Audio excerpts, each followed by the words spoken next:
Good evening and welcome to this Wednesday night book study here at the New Covenant House. As part of our weekly routine, we are currently reading Christian Anarchism by Alexander Christianopoulos, and it looks like this. Yes. The first chapter is on the Sermon on the Mount. And as you probably know from if you're here, that you can download that from the website of his university. The book started as his doctoral thesis, and his aim was to collect all the writings, or summarize some of the writings from all the people who are anarchists or who are even Christian anarchists who have been writing about this subject in one place, so we don't have to hunt for them all over the place. So today we are going to study the Golden Rule. It's a very short little chapter, just one page. So we're probably going to be reading most of it today. But I do want to refer also to Dave Andrews' book we read before, Plan B, because there's some additional information in there that we might want to look at as well. And finally, I want to touch a little bit on this concept of love, which is part of the Golden Rule. So,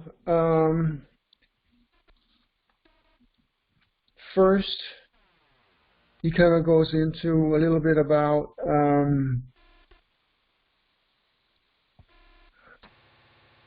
that this rule is really a summary of all the other rules that we've already went through. And the other point he's trying to make here is that the Golden Rule is consistent with anarchism. Whether it's Christian anarchism or not is still consistent with anarchism. So let's dig into it. So what the Golden Rule is says is, and we're using the King James Version because that's the one that Tolstoy used. Therefore, all things whatsoever ye would that men should do to you, do ye even so to them, for this is the law and the prophets. So even Jesus says that this rule is kind of a summary of all the Torah, of the Hebrew Bible, the five books of Moses and the prophets, and he doesn't say the writings and the Psalms, but he means that. He means all of whatever is in the Hebrew Bible. So according to Tolstoy, this summarizes all the other instructions articulated by Jesus in the sermon. So in other words, Tolstoy just rewrites it a little bit and says, all these commandments are contained in one. All that you wish men to do to you, do you to them. And there are actually other people in the Bible itself that's saying the same thing. Luke, for example, in his version, in Luke 6:31, he just doesn't mention the part about that it summarizes the Torah. He just says that you should treat others like you want to be treated yourself. And even Paul in Galatians, I'm not sure where in Galatians, but I think it's in Galatians, he says something about, he takes the whole thing that Jesus just said here, according to Matthew, but reverses it so that he begins with the law and the prophets, and that comes down to doing to others what you want to do to them. So So first comes here the argument that the golden rule encapsulates the logic behind the commandments explained so far. So everything we've read so far can be boiled down to this one commandment, to treat others like you want to be treated. For Andrews, that's the book we talked about before, Plan B. For Andrews, the Sermon on the Mount is an unpacking of the specific implications of the Golden Rule. So in other words, it is a summary of all the other rules. Do not do to others what you would not want them to do to you, because whatever you do to them, you can reasonably expect them to do to you in return. And we saw that before when we were talking about the state and who has the authority to wage war. So, and there were some examples of that, how if you go to war, then you can reasonably expect people to kind of defend themselves and do exactly the same thing you just did. And we have an escalation of the conflict.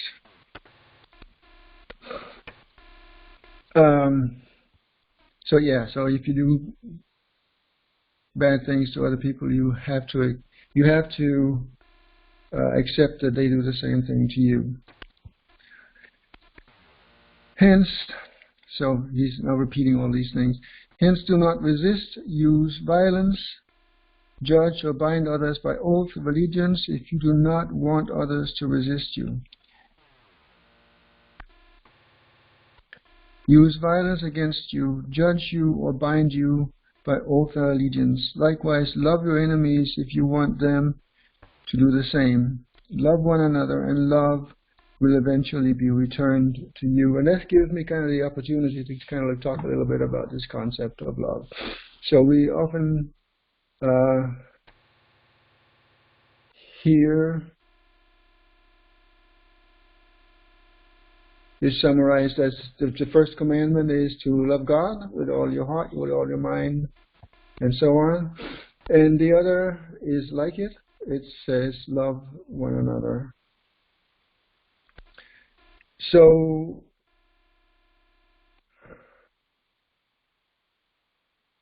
that last part, love one another, is kind of like nondescript. It kind of like foggy a little bit. How do you do that? And what's the standard that you have to live up to? So it's kind of like the lowest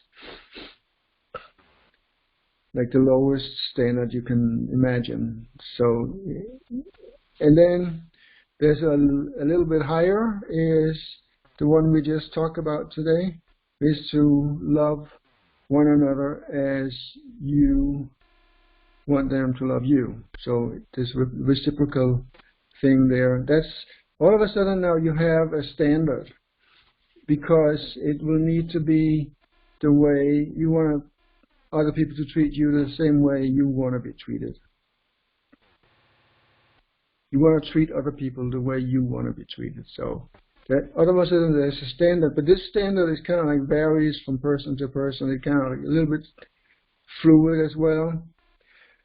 So the last and highest standard is when Jesus says, I don't know exactly where, but he does. He says, love one another as I have loved you. And we all know that he went and got himself killed for it. So that is the one standard that you can call it the gold standard, the number one standard. So, but those are the kind of like the three levels we can talk about when we talk about love. Okay. So the second point that he's making here is that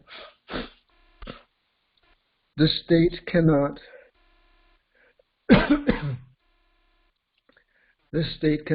follow this rule because it's inherently opposed to it in the sense that the state is allowed to do things we are not allowed to do, such as killing people, for example, locking them up and things like that. A member of the Catholic worker movement explains that this golden rule is at the root of anarchist morality. If you would not be exploited, then you must not exploit others. If you would not be ruled, then you must refuse to rule others, which is kind of like at the heart of anarchism. Not to have rulers, so you can't, if you don't want to have rulers, you can't be a ruler yourself either. So that's pretty much what that says. That is consistent with anarchism. Whether you, no matter what flavor of anarchism you're talking about, it's the golden rule is consistent with it. Yet, because of its monopoly over the alleged legitimate use of force, it is impossible for the state to abide by the golden rule. So I think just what I just said, you cannot, because the state has this authority to do things we are not allowed to do, it cannot abide by this golden rule.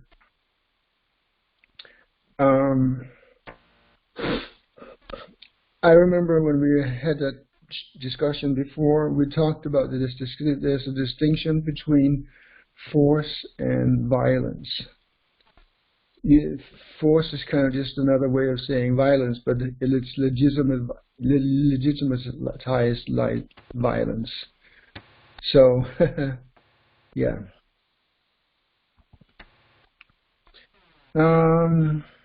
Redford, I guess that's another one of these writers, argues as by definition this monopoly implies that governments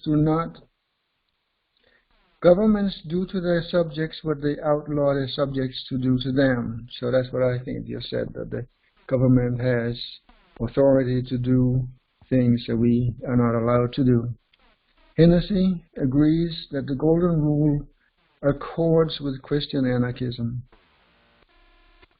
So again, the golden rule is consistent with anarchism, and definitely Christian anarchism, and contrasts it with other systems of society which depend upon man-made laws and the violence of the state.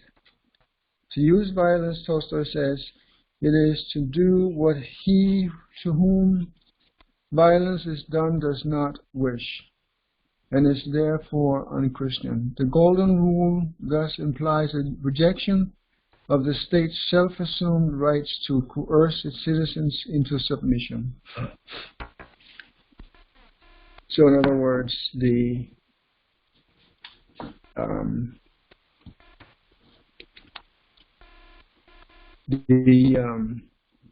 golden rule is inconsistent with the state. Now that's pretty much what I have tonight, except that I just want to go into the Plan B book for a second here, because that, as you recall maybe, if you were here back then, that it goes through all the Beatitudes, and the Beatitudes are kind of like an introduction to the Sermon on the Mount. And in Matthew 5:7, it says, "Blessed are the merciful, for they will be shown mercy."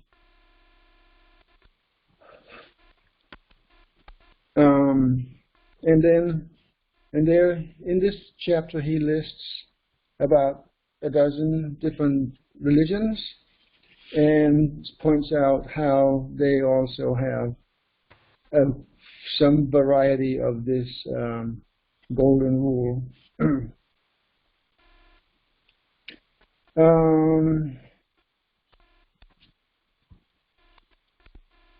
Jesus said we can summarize all the laws written in the Holy Scriptures and all of the words uttered by godly prophets in 2 commandments, one of which is love your neighbor as yourself.